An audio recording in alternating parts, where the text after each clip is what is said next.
What's up, guys? I know you're probably like, dude, didn't we just do this shit yesterday? I just wanted to go ahead and do this tribe tea real quick because it's very easy for me to edit. I want to give you guys a Florida Man Friday with some actual news, so I'm just going to try to let stuff boil up. So I'm just going to do a tribe tea today. I'm not going to waste any time. I know that there's a lot of new people on this channel right now that enjoy the tribe teas, so I'm just going to get into it. And we have 4 stories today. So this first one is called I'm About to Hex This Boy. Hold on, let me...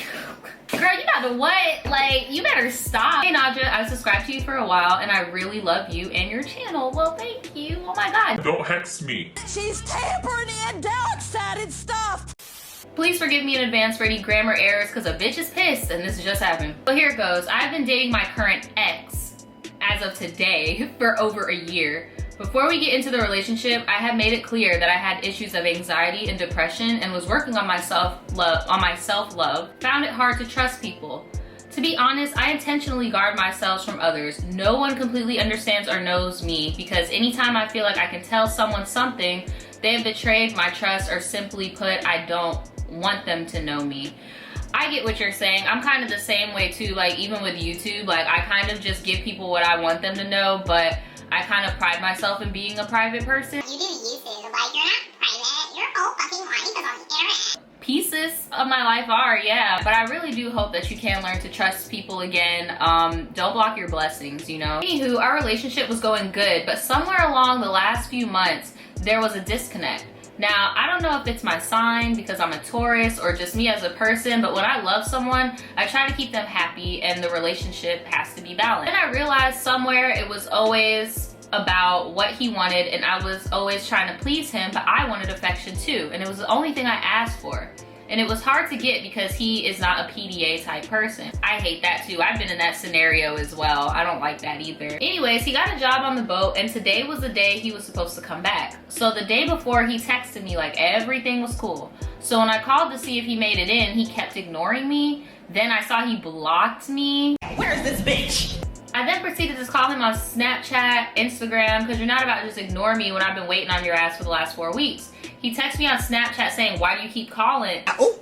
Sounds to me like he broke up with you and just did not tell you, because like, what? Like, why didn't you answer? So I looked at his location before he blocked me and he was at a hotel. So here's where I mentioned that I have anger problems, as family and friends say. So this bitch wanna play with the bull. He's about to get these fucking horns. Oh no. Go to his mother's house and get his brother to call him to see when he will get in. They didn't tell me and he hung up when I got the phone. Okay, cool. So wait, so the family is also, oh Lord. It's time to go! So I was about to drive 3 hours to his hotel at this port to fight this man, but I thought I saw his car and turned around. When I got home, I borrowed a friend's phone and called him and he said he was ignoring me because he knew what I was gonna ask, why was he at a hotel? He was ignoring you before you even found out he was at the hotel, so no. He has never lied or cheated on me before, so I was like, why not just answer the phone? So I was discussing this with my friend who's a part of my group. He said, put a hex on him. Your friend, don't listen to your friend. Don't listen to your friend. Do not put no hex on nobody, like don't do it, please. And she said, put a hex on him and be done. Only thing is I have to check with my ancestors to see if he has protection. All in all, I'm pissed off with the whole situation because this jackass told me he loved me and wanted a future and children with me, and here I am fighting for this relationship. So what you think, Naja? If I get the okay, should I hex this bitch? No. No. But you probably already did it. And if not, if he were to come back, should I even consider? No. I mean, we've had a lot of genuine moments, and even when the relationship was rocky, we had a lot of love for each other. I'll let you know any updates. Thank you, love you lots. Now, I'm not gonna speak for everybody. This is just my life experience and the Taurus that I've come across. You guys do not know when to let relationships go. Like, y'all will fucking fight for it tooth and nail, even when that shit is done, even though you have hella red flags flapping in your fucking face, you still want to make things work. I've been in a relationship with a Taurus before, and I've done so many stuff to get out that relationship. That person would not let me go. It was always, oh, this can be fixed, so we could do this, we could do that. Baby girl, you gotta let go. You gotta let go, gotta let go. You gotta let him go. Don't be fucking diverting no energy toward him. Don't be putting no hexes on him. What do you guys think in the comments? Like, and if any of my people out there who are Wiccans or anything like that, please let these people know in the comments below if that's not some shit you just play with. All right, so the next story is just called Overboard, and it got some liquor bottles, so Hey Naja, my name is Lou. Well, what's up, Lou? I've been watching your videos since sometime last year and I fell in love with your channel. Well, thank you so much. Before I get into this tea, here are a few things about me. I'm a junior in high school, I'm 6'3", I'm a Scorpio, and I just so happen to be gay. Okay, so in June sometime, I was fucking with this older guy who I'll call Rod. Ooh. Ew. Ugh. No, hate that name. Sorry if anybody out there's name is Rod. It just sounds really sexually charged. Why are people still naming their kids Rod? Now, Rod had a check coming in from this company that he works with, so that was the only reason for me messaging him in the first place. You're a man. He would buy me drinks, let me smoke, and just chill with him. But other than that, I was just using him. Like, girl, the eggplant was whack. Well, I really hope that Rod is at least 18, because if not, lock him the fuck up. Lock him all the way the fuck up. Lock it up. This is that shit I was telling y'all about on my live stream. It's that shit right here. It got to the point where he was trying to take me out on a date and get into relationships. See, now I'm a cold heart type of bitch, so he looked decent, but it wasn't cutting it for me. So one night, me and Rod link up and he chills at my place. He was really risky. It was really risky in the first place because my dad has a camera right in the living room of our apartment. But me being the bad bitch that I am, I cut that bitch off by going to the power box and cutting the electricity off in his room. No ma'am.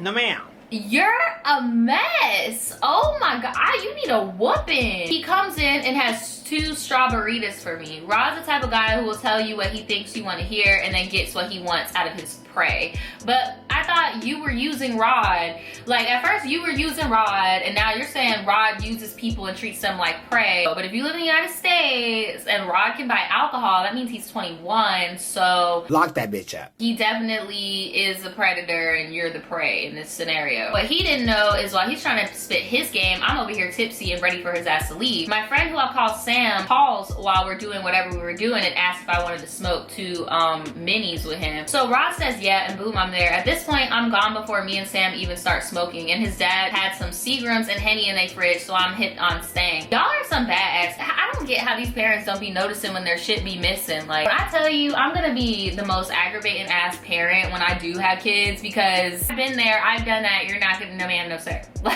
So bam, I finished the first drink Rod had bought me, onto the second, onto the third. Now I'm smoking, now I'm tripping. Mind you, we're still on the first mini J. So we get to the second and I threw up. I wouldn't expect you to do anything less. You're a baby, you shouldn't even be drinking, smoking, doing none of that right now. I wouldn't expect anything less from you.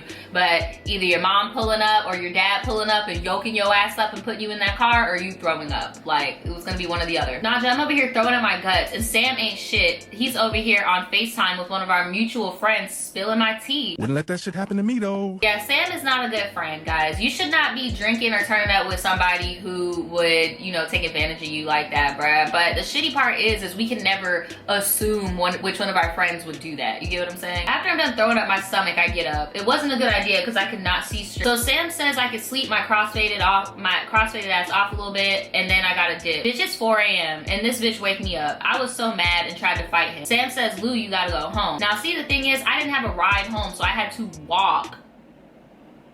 What happened to Rod? So Rod didn't show up, Rod just dropped you off? Do your parents think that you're home right now? So we both live on the south side of town, but here's the tea. From where he lives and I live, it's an hour and 15-minute walk. At this point, I ain't care, so I took the stroll. I took that stroll. Since I was way beyond faded, I get back at the house at like 6 or something. And bitch, guess what? My dad is back home. I'm waiting on you at the door. Y'all don't do what I did, because that ain't it. Now that I look back at it, I was probably going through something and suppressed it to the point where I forgot about it. But yeah, tribe, that's my TED Talk. Let me know if y'all want more, because bitch, I'm an open book from the baddest bitch, Lou. Lou! Why Lou? He sent a little picture of himself. Aw, Lou. You look like you could be like my little brother or something. And so adorable. I mean, I guess not so little. You're fucking 6'3", Jesus. But that was a fucking mess. That was a mess. Have any of you guys ever went out partying like that and like regret it now as an adult? You look back and you're like, what the fuck? like why, or just look back on it in general and just be like, what the fuck? Let me know in the comments below. And what are some things that you have done as a kid that you would know off rip if your kid was drinking or doing drugs or anything, and like what you would do to prevent it? Like my thing is, I know better than to have an open bar at my house. Like, cause I'm not gonna fucking look at it and notice, and that's what I did when I was a teenager. I was definitely taking little sips out of each bottle at the open bar. So let me know what your thing is, what you're gonna prevent your kids from cutting up. All right, this one has no subject and it's very short, so I'm just gonna read it. It says, hey, I don't know how this works, so bear with me. I know my ex-girlfriend watches you, so I'm gonna say what I have to say and hope she reads this story. Oh my God. I know how y'all feel about high school stories too, I know, but like, get over it. Ooh. Watch your profanity. I'm gonna make this quick because I'm high-key emotional. Anyways, I'm with girl, let's call her Meg. I've been with Megs for 2 years and I basically started to know suspicious behavior. One day in class, me and Megs were sitting together and she wouldn't let me see her phone. When she finally did, I saw that she had a 6-hour phone call with a boy. Let's call this boy Anthony. I immediately started to think she was cheating on me. Why? Why can't she talk on the phone with a boy? Maybe they had a project. Maybe, like, I don't know. She works with Anthony and she often hangs out with him. I was very open about not liking him because I feel like he doesn't respect the relationship. But she continued to hang with him after the fact. Eventually, I decided that it was time to go to her job and meet Anthony without her knowing. I mean, shit, honestly, I would have did the same thing. Like, if my boyfriend was really like buddy-buddy with somebody at work and I never got to meet them and like they always made it a thing for us to be separate, I am butting in. Coincidence? I think not. I turned my phone off so she couldn't see my location and I went to the mall that she works at. I was running around the store looking to see where she was at. I turned my phone on and get a bunch of messages because she found out what I did and ended up not going to the mall. I looked dumb as fuck. She then broke up with me. I'm like really sad that it let me get to that far and I really want her back. What do? I didn't proofread this, sorry. Dude, honestly, I really feel like she was talking to that dude. That's just my opinion. And sis, if you're watching and this is sounding familiar to you, I'm gonna need you to come clean because girl to girl, like you were cheating. It may not have been with him, but you weren't interested. Even if you weren't cheating, it's pretty blatant that you weren't interested in this guy. And the guy that wrote in, I'm sorry, you know, like this is a really shitty thing, you know, and like you expressed to her multiple times that you did not like that interaction going on and like nobody was introducing you. Anthony doesn't respect your relationship. You tried to go meet him one-to-one, man-to-man, but I guess he wasn't there and she wasn't there and she felt some type of way. I can't tell you how to get her back, but I can just say from what you told me, it seems like most likely she kind of just wanted to be done, if that makes sense. I don't know, I would just reach out to her. It's kind of hard. It'd be one thing if you gave me like a reference story, like if you were like, oh, my ex watches this and she submitted a Tribetea, this was her story, then at least then I could get like kind of like a personal background of like this person and like their interests or like their ways and stuff like that. But I'm kind of in the dark here. I don't know what to suggest. What do you guys think? Give him some advice in the comments below. Do you think that his ex was cheating on him? Or do you think she just wasn't interested? Like, let me know in the comments. And this is going to be the last story. It's called Caught Doing the Dirty. Ugh, embarrassing. Wouldn't let that shit happen to me though.